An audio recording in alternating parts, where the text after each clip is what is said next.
چونکہ کل خلاصہ نہ ہو سکا دیری کی وجہ سے، اس لیے آج خالی سورہ بقرہ کا خلاصہ۔ سورہ بقرہ سب سے پہلے یہ کہ سورہ بقرہ مدنی ہے۔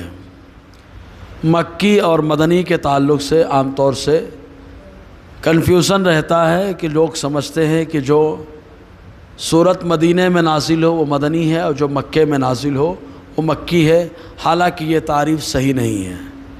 کیوں؟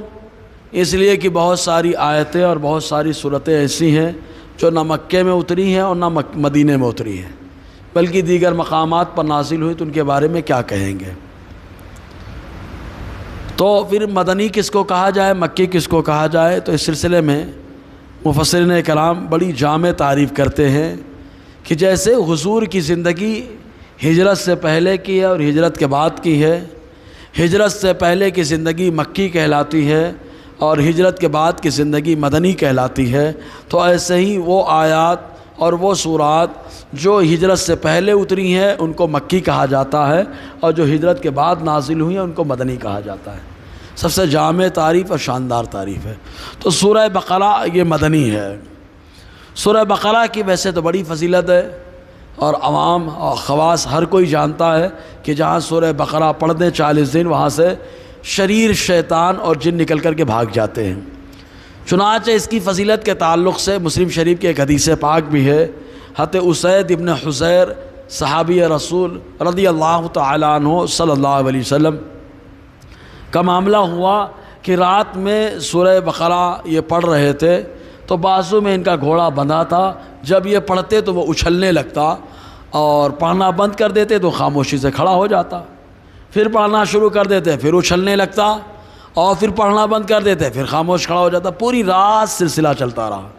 سویرا جب ہوا تو حضرت اسید ابن حضیر نماز میں حاضر آئے اور آقا علیہ السلام کو پورا معاملہ بتایا، تو حضور صلی اللہ علیہ وسلم نے ارشاد فرمایا کہ اے اسید، جب تم سورہ بقرہ پڑھ رہے تھے تو اللہ کی رحمت تم سے قریب آ رہی تھی، جس کی وجہ سے تمہارا گھوڑا اچھلتا تھا، اور جب تم پڑھنا بند کر دیتے تھے تو وہ معاملہ رک جاتا تھا، تمہارا گھوڑا خاموشی سے کھڑا ہو جاتا تھا۔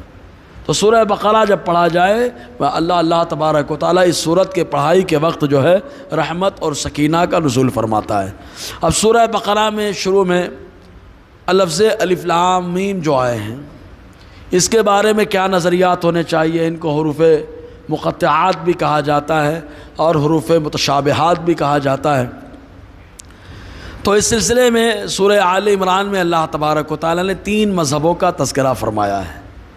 پہلا مذہب یہ کہ ان کا مطلب صرف اللہ اس کے رسول جانتے ہیں اور کوئی نہیں جانتا ہے، وما یعلم تاویلہ الا اللہ، بس اللہ جانتا ہے، رسول اللہ جانتے ہیں، اور اس کو کہا جاتا ہے مذہب اسلم۔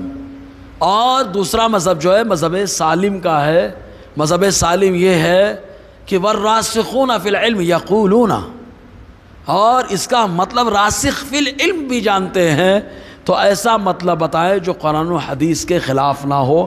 جیسے کہ کچھ لوگوں نے کہا الف لام میم اس کا مطلب ہوتا ہے قرآن کے نزول میں 3 ذاتوں کا عمل دخل ہے، ایک بھیجنے والے کا، ایک لانے والے کا، ایک جس کے پاس بھیجا جائے، تو جس نے بھیجا اسے اللہ کہتے ہیں، الف سے وہی مراد ہے۔ لانے والے جبرائیل ہیں، لام سے وہی مراد ہیں، اور جن کے پاس بھیجا گیا انہیں مصطفیٰ اور محمد عربی کہا جاتا ہے، میم سے مصطفیٰ کی ذات مراد ہے۔ اور کچھ لوگوں نے کہا الف سے مراد اللہ، لام سے مراد لطیف، میم سے مراد مجید ہے۔ اور تو تیسرا مذہب مذہب زائغ یعنی فتنہ پروروں کا ہے، وَأَمَّا الَّذِينَ فِي قُلُوبِهِمْ زَيْغٌ فَيَتَّبِعُونَ مَا تَشَابَهَ مِنْهُ ابْتِغَاءَ الْفِتْنَةِ وَابْتِغَاءَ تَأْوِيلِهِ۔ اور تیسرا مذہب فتنہ چاہنے والوں کا مذہب ہے کہ ایسا مطلب بتایا جائے جو قرآن کے خلاف ہو اور حدیث کے خلاف ہو۔ اس کے بعد اللہ تعالیٰ نے ڈائریکٹ قرآن کا تذکرہ فرمایا، وہ کتاب جس میں شک نہیں ہے۔ کتاب تو ہمارے سامنے، پھر وہ کتاب کیوں؟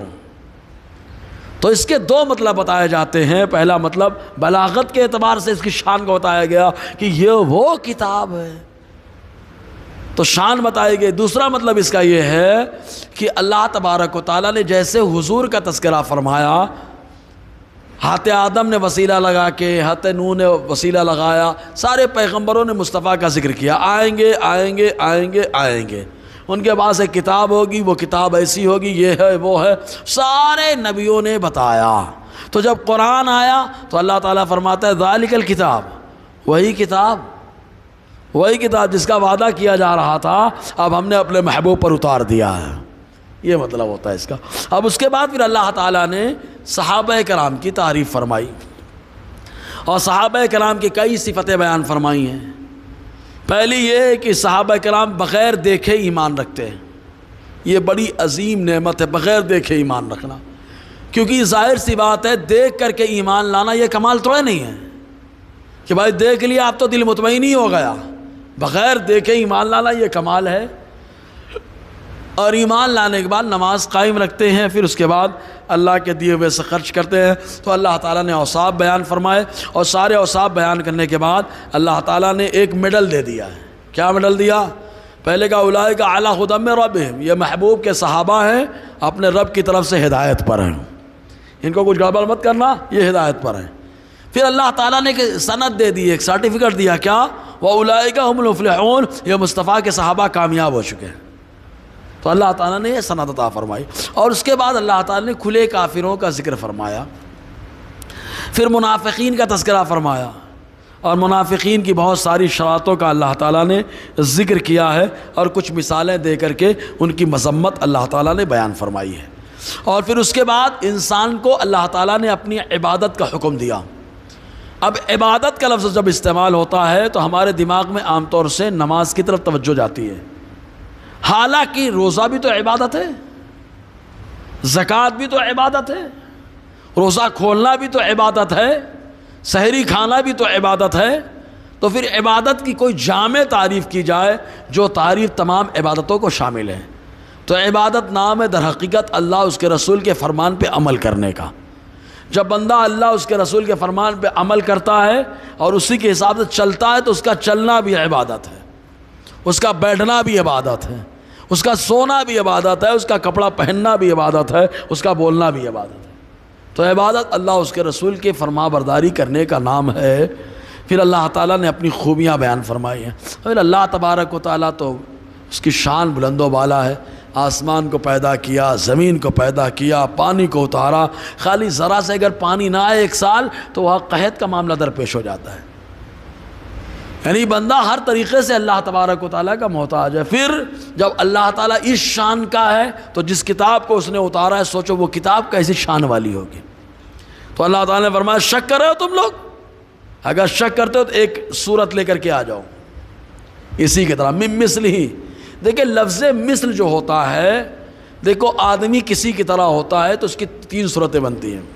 پہلی صورت بولے یہ اس کی طرح ہے، مطلب چہرے میں اس کی طرح ہے خالی بس۔ دوسری صورت یہ اس کی طرح ہے، مطلب چہرہ میرا الگ ہے لیکن عادات و اطوار سیم ہے۔ تیسری صورت یہ ہے کہ عادات و اطوار اور چہرہ مطلب ظاہر اور باطن دونوں کی طرح۔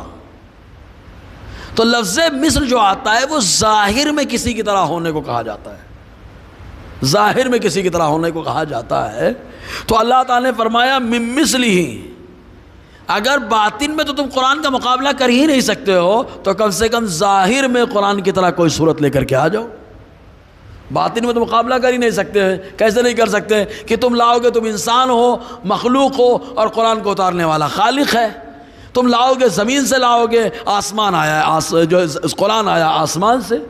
تم لاؤ گے انسان ہو کر کے، قرآن آیا ہے جبرائیل کے ذریعے سے جو فرشتے ہیں۔ تم لاؤ گے ایک عام آدمی کے پاس، مصطفیٰ کے پاس قرآن جبرائیل لائے۔ تو اس طریقے سے باطن کے طور پہ تو مقابلہ نہیں کر سکتے، اور جب ایسا مقابلہ ہے تو ڈرنا چاہیے اللہ تعالیٰ سے۔ کیوں ڈریں؟ کبھی کبھی ہوتا ہے نا کہ آدمی کیوں ڈرے، ڈرنے کی وجہ کیا ہے؟ تو اللہ تبارک و تعالیٰ نے اپنے عذاب کا تذکرہ کیا ہے، اور جب اللہ تعالیٰ عذاب کا تذکرہ کرتا ہے تو ایمان لانے والوں کے ثواب کا بھی تذکرہ فرماتا ہے۔ تو جنت میں انسانوں کا داخلہ کیسے ہوگا پھر اس کا اللہ تعالیٰ نے تذکرہ فرمایا ہے۔ لیکن جنت اور جہنم کا معاملہ تب آئے گا نا جب مریں گے۔ مکہ کے باشندوں کو وہی نہیں بھروسہ ہوتا تھا کہ کیا مرنے کے بعد انسان دوبارہ زندہ ہو جائے گا؟ جب بھی حضور بتاتے تو اس میں تو کچھ لوگ تو ایسے تھے کہ ایک دم بوسیدہ ہڈیاں، پرانی ہڈی ہاتھ میں اٹھا لیتے اور کہتے آ کر من یحیی العظام، ان ہڈیوں کو کون زندہ کرے گا دوبارہ؟ تو اللہ تعالیٰ فرماتا ہے محبوب کو قل یحییھا الذی انشأھا اول مرہ، ان ہڈیوں کو دوبارہ وہی زندہ فرمائے گا جس نے پہلی بار پیدا فرمایا ہے نا؟ تو اللہ تعالیٰ نے اس کا بھی تذکرہ فرمایا کیف تکفرون باللہ وکنتم امواتا، کیسے تم انکار کر رہے ہو جبکہ تم مردے تھے، فاحیاکم، اللہ نے تمہیں زندگی دے دی۔ مٹی تھے، انسان مٹی تھا تو مٹی مردہ، اللہ نے زندگی دے دی، یا انسان نطفہ تھا، نطفہ مردہ، اور اللہ نے اس مردے کو زندہ کر دیا۔ وہ ثم یمیتکم، پھر موت دے گا اور پھر اس کے بعد زندہ کرے گا، پھر اس کی طرف تم پلٹ کر کے جاؤ گے۔ تو پھر ایک دماغ میں بات آئی یار یہ کیسے ہو سکتا ہے؟ تو پھر اللہ نے اپنی طاقت کو دکھایا، دیکھو آسمان کو اللہ نے کیسے بنایا ہے، بغیر کھمبے کے رکھا ہے، بغیر دیوار کے رکھا ہے، اللہ نے شاندار رکھا۔ اور پھر اس کے بعد اللہ تعالیٰ نے حضرت آدم علیہ السلام کو جو سجدہ کرنے کا فرشتوں کو حکم دیا تھا، اللہ تعالیٰ نے اس کا تذکرہ فرمایا۔ چونکہ اس کا سب ذکر ہو چکا ہے تو اس پہ تبصرہ زیادہ نہیں کر رہا میں، بس خالی اس میں ایک بات بتا دیں کہ عوام میں یہ مشہور ہے کہ آدم علیہ السلام نے گیہوں کھایا تو جنت میں رفع حاجت کا معاملہ درپیش ہوا۔ یہ غلط ہے، رفع حاجت کا معاملہ نہیں ہوا تھا۔ آدم علیہ السلام نے جب گیہوں کھایا تو بدن پہ ناخون کے کپڑے تھے، ناخون ایک دم سافٹ، ملائم، نورانی تھے، یہ کپڑے تھے بدن پہ۔ جب انہوں نے گیہوں کھایا تو بدن سے وہ کپڑے اتر گئے، اور جب کپڑے اتر گئے تو آدم علیہ السلام الگ الگ درختوں کے پاس گئے کہ بھائی سطر پوشی تو کر لی جائے، تو کوئی درخت نے پتہ نہیں دیا، لیکن ایک درخت ہے جس کو انجیر کہا جاتا ہے، اس انجیر کے درخت نے اپنا پتہ دیا تو اللہ نے اس کو پسند فرمایا، قرآن میں اس کی قسم بھی لے لی، والتین، انجیر کی قسم ہے نا۔ تو یہ اس کے بعد اللہ تعالیٰ نے اتار دیا آدم علیہ السلام کو، پھر بہت ساری چیزیں، پھر اس کے بعد اللہ تعالیٰ نے پھر منافقوں کا تذکرہ فرمایا، پھر ایمان والوں کا تذکرہ کیا، اور اس کے بعد پھر اللہ تعالیٰ نے فرعون کا ذکر کیا ہے۔ فرعون جو موسیٰ علیہ السلام کے زمانے میں تھا، اس کا نام ولید بن مصعب بن ریان تھا۔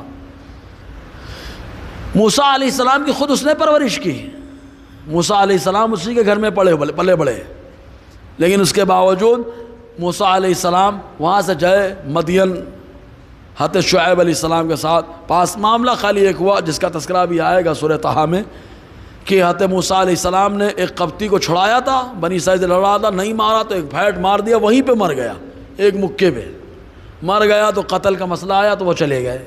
سوچے نبی کے مار میں کوئی برداشت نہیں کر پاتا، ایک پھیٹ میں کون مرتا ہے، لیکن مر گیا وہ۔ تو موسیٰ علیہ السلام کا تذکرہ ہوا۔ پھر موسیٰ علیہ السلام کی قوم نے جو بچھڑے کی پوجا کی تھی، یہودی آج بھی بچھڑے کو بہت فوقیت دیتا ہے، اس کی وجہ موسیٰ علیہ السلام کے زمانے میں بچھڑے کی پوجا ہے۔ اور ہوا کیا، 40 دن کے لیے اللہ تعالیٰ نے وعدہ کیا تھا، موسیٰ علیہ السلام وہاں پر گئے طور پر، اور ادھر سامری نے جو بچڑا بنا کے دیا، لوگوں نے پوجا ووجا شروع کر دی، پھر سزا ہوئی، پھر اس کے بعد توبہ قبول ہوئی، پھر اس رخائی کے لیے موسیٰ علیہ السلام طور پر لے کے گئے، اللہ تعالیٰ نے ان کی توبہ کو قبول فرمایا، اور اس کے بعد پھر اللہ تعالیٰ نے وادی مقدس طحا، کیا کہتے ہیں، شہر مقدس بیت المقدس میں یا مقام اریحہ میں داخل ہونے کا حکم عطا فرمایا۔ پھر ان لوگوں کے اوپر اللہ تعالیٰ نے میدان تی میں جو نعمتوں کا نزول فرمایا ان کا ذکر کیا اللہ تعالیٰ نے۔ پھر ایسے ہی داؤد علیہ السلام کے زمانے میں شکار کرنے سے اللہ نے منع کیا تھا یہودیوں کو۔ کون سا شکار کرنے سے منع کیا تھا؟ اللہ تعالیٰ نے حکم دیا تھا کہ سنیچر کے دن خالی عبادت کرو، شکار مت کرنا۔ جیسے ہم لوگوں کو حکم ہے نا جمعہ کے ٹائم اذان ہو جائے سب کاروبار چھوڑ دو، اللہ تعالیٰ فرما رہے ہیں سورہ جمعہ وَذَرُوا الْبَيْعَ، سودا چھوڑو، اذان ہو گئی مسئلہ ختم، سب چھوڑ کے بھاگو۔ اور جب اذان نماز ہو جائے فَإِذَا قُضِيَتِ الصَّلَاةُ فَانتَشِرُوا فِي الْأَرْضِ، نماز ہو جائے پھر پھیل جاؤ روزی تلاش کرنے کے لیے۔ تو ہم لوگ کو تو 1-2 گھنٹہ، ان کو دن بھر حکم تھا کہ تم کاروبار نہیں کر سکتے، تم خالی عبادت کے لیے جو ہے خاص کر دو۔ اور آزمائی ہوئی بات ہے کہ جب اللہ کا حکم آتا ہے تو ایسے ٹائم پہ آزمائش ہو جاتی ہے۔ تو اس دن مچھلی خوب آتی دریا میں، خوب آتی جس دن منع ہے شکار کرنا۔ اب مچھلی زیادہ آتی تو لالچ، رال ٹپک گئی ان کی۔ جب رال ٹپکی تو ان لوگوں نے کیا ہے بڑے سے نالا بنایا، ایک گڑھا بنایا، اور سنیچر کے دن پانی کے ذریعے سے مچھلیاں گڑھے میں آ جاتی، بند کر دیتے۔ داؤد علیہ السلام نے کہا یہ تو غلط کر رہے ہو تم لوگ، یہی تو شکار ہے، مچھلیوں کو جو قید کر رہے ہو یہی تو شکار۔ لوگ نہ نہ نہ، ہم تو خالی بند کر رہے ہیں بس۔ نہیں مانے، تب اللہ تعالیٰ نے ان کو دھتکارا، وہ بندر بنا دیا۔ کونو قردۃ خاسئین، اللہ تعالیٰ فرماتا ہے دھتکارا ہوا بندہ اللہ تعالیٰ نے بتا دیا۔ اور پھر اس کے بعد پھر موسیٰ علیہ السلام کے زمانے میں ایک بڑا واقعہ ہوا تھا، ایک آدمی نے اپنے بھائی کا مرڈر کر دیا تھا اس نیت سے کہ اس کی پراپرٹی مل جائے، اس کے اوپر پھر اللہ تعالیٰ نے تذکرہ فرمایا۔ تو جس کا مرڈر ہوا تھا وہ خود زندہ ہوا، موسیٰ علیہ السلام نے طریقہ بتایا تھا، اس طریقے سے اس کو زندہ ہوا وہ، اور اس نے خود بتایا میرے بھائی نے مجھے مارا ہے، اس کو محروم کر دیا گیا پھر۔ اور اس کے بعد پھر اللہ تبارک و تعالیٰ نے اپنی قدرت کا تذکرہ فرمایا ہے کہ جب اللہ تعالیٰ مردے کو زندہ کر کے بلوا سکتا ہے تو قبر سے نکال کے زندہ کیوں نہیں کر سکتا؟ تو اللہ تعالیٰ نے ایسے اپنی قدرت کا تذکرہ فرمایا ہے۔ پھر اس کے بعد بنی اسرائیل کے ایک جو ہے نا دعوے کا رد کیا ہے۔ بنی اسرائیل یہودی کیا کہتے تھے؟ ہم لوگ جنت تو ہمارے باپ کی ہے، ہم لوگ جنت میں جائیں گے۔ ان کو کہا جاتا پھر سزا کیوں ملی تم کو؟ بولے خالی 40 دن جہنم میں جائیں گے ہم لوگ۔ بولے کیوں جائیں گے 40 دن؟ تو کہتے 40 دن ہمارے باپ دادا نے بچڑے کی پوجا کی تھی، اسی پوجا کی وجہ سے ہم لوگوں کو ڈالا جائے گا، اس کے بعد پھر ہم لوگ جنت میں آ جائیں گے۔ تو اللہ تعالیٰ نے پھر ان کا تذکرہ ایسے رد فرمایا ہے۔ اور پھر اس کے بعد حضرت عیسیٰ علیہ السلام کی اللہ تعالیٰ نے کے معجزات کا ذکر فرمایا ہے کہ عیسیٰ علیہ السلام کو کون کون سے معجزات سے اللہ تعالیٰ نے نوازا، جیسے کہ مردوں کو زندہ کرنا، اور مٹی سے پرندہ بنا کے دم کر دینا، پرندہ اڑنے لگے، اور ایسے ہی مادر ذات اندھے کے آنکھ میں ہاتھ پھیر دے تو روشنی آ جائے، سفید داغ والے پہ ہاتھ پھیر دے تو داغ ختم ہو جائے۔ ایسے اللہ تعالیٰ نے جو ہے عیسیٰ علیہ السلام کو طاقت اور معجزات عطا فرمائے۔ پھر حضرت موسیٰ علیہ السلام کا تذکرہ اللہ تعالیٰ نے فرمایا۔ پھر ہاروت اور ماروت کا تذکرہ کیا ہے۔ مسئلہ کیا ہے؟ یہ ہاروت ماروت فرشتوں کی جماعت میں سے تھے۔ یہ لوگ کہتے ہیں کیسے انسان ہیں، اللہ نے اتنی نعمتوں سے نوازا اور پھر بھی جا کے دنیا میں مبتلا ہیں۔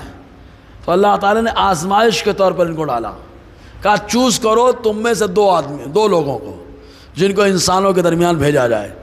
تو ہاروت اور ماروت کا انتخاب کیا فرشتوں نے۔ ان کو اللہ نے ساری خوبیاں ڈال دی انسانوں والی، ساری باتیں ڈال دی انسانوں والی، اور یہ لوگ اتارے گئے شہر بابل میں۔ جب شہر بابل میں آئے اور یہاں پر آنے کے بعد ایک خاتون سے یہ لوگ محبت کرنے لگے، اس خاتون کو زہرا کہا جاتا تھا، اور محبت کرنے لگے تو بہت کچھ کر ڈالے۔ جب بہت کچھ کر ڈالے تب اللہ تعالیٰ نے فرمایا تم لوگ کون سی سزا چاہتے ہو، دنیا یا آخرت کی؟ تو آخرت کی سزا تو وہ لوگ دیکھ چکے تھے، بڑی ڈینجر ہے، تو کہا دنیا کی، تو ان کو سزا دی گئی۔ اس کا تذکرہ اللہ تعالیٰ نے یہاں پر فرمایا ہے۔ پھر اس کے بعد اللہ تبارک و تعالیٰ نے حضرت ابراہیم اور حضرت اسماعیل علیہ السلام کے خانہ کعبہ کے بنانے کا تذکرہ کیا ہے کہ کیسے بنایا، کیا انداز بنایا۔ پھر بنانے کے بعد حضرت ابراہیم حضرت اسماعیل نے دعا کی ہے، چند چیزوں کی دعا کی۔ پہلی دعا یہ کہ یہ اللہ ہم نے بنایا، ہر آدمی کی تمنا ہوتی ہے نا میں نے جو بنایا ہے ہماری نسل اگر اس کو آباد رکھے تو بڑی بات ہے، آدمی کی خواہش ہوتی ہے۔